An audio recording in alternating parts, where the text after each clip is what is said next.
If you've ever finished a mystery novel and felt that unsettling quiet afterward, the kind where your mind keeps replaying scenes long after the last page, then today's discussion might resonate deeply with you. Today, we're diving into Not Quite Dead Yet, written by Holly Jackson, a psychological mystery thriller that leans less on spectacle and more on slow, deliberate emotional tension.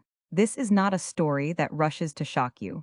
Instead, it lingers, it waits, and it quietly dares you to keep going. This episode is spoiler-free, but it is a deep dive into themes, narrative choices, character psychology, and why this novel has struck such a strong chord with contemporary mystery readers. So get comfortable, grab your coffee or tea, and let's talk about a book that exists in the strange, unsettling space between survival and certainty. At its heart, Not Quite Dead Yet asks a deceptively simple question. What happens after the moment that should have ended everything, but didn't? This is not a traditional whodunit, where the central mystery is solved through rapid clues and dramatic reveals. Instead, the novel unfolds in the emotional and psychological aftermath of violence. The protagonist is alive but not untouched, breathing but not free, existing in a world that now feels unfamiliar, distorted and deeply unsafe. From the opening chapters, the story establishes a sense of fragility, of living on borrowed time.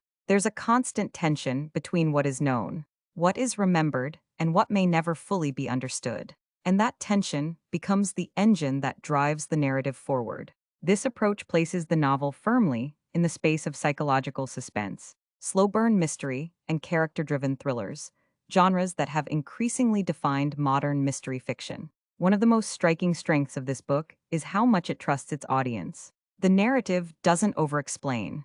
It doesn't rush to provide answers. Instead, it allows uncertainty to exist and invites the reader to sit with it.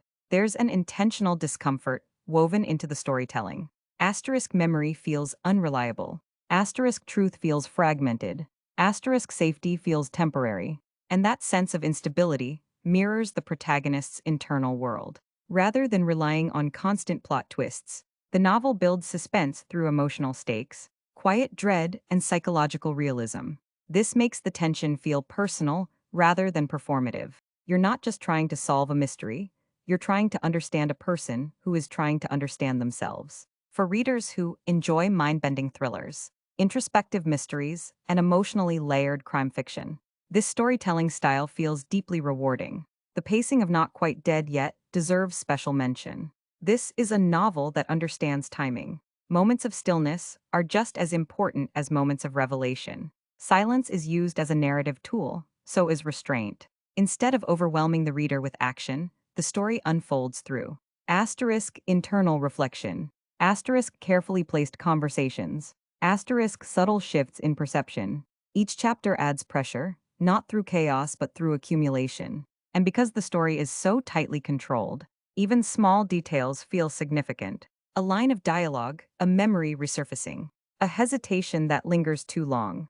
This makes the reading experience immersive in a quiet, almost intimate way, perfect for readers who appreciate slow-burn suspense novels and literary thrillers with depth.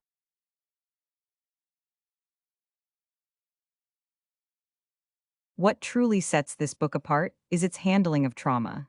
The protagonist is not reduced to a symbol or a plot device. Their fear, confusion, and resilience are portrayed with nuance and care. The narrative never sensationalizes pain. Instead, it explores how trauma reshapes perception, how it alters trust, memory, and identity. There's a powerful realism in how healing is depicted.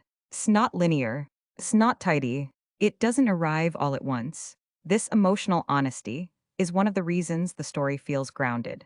Even when the mystery itself becomes complex, the novel acknowledges that survival is not the same as closure, and that insight lingers long after the story ends. Beyond the central suspense, Not Quite Dead Yet explores themes that add real depth to the narrative. Identity after survival.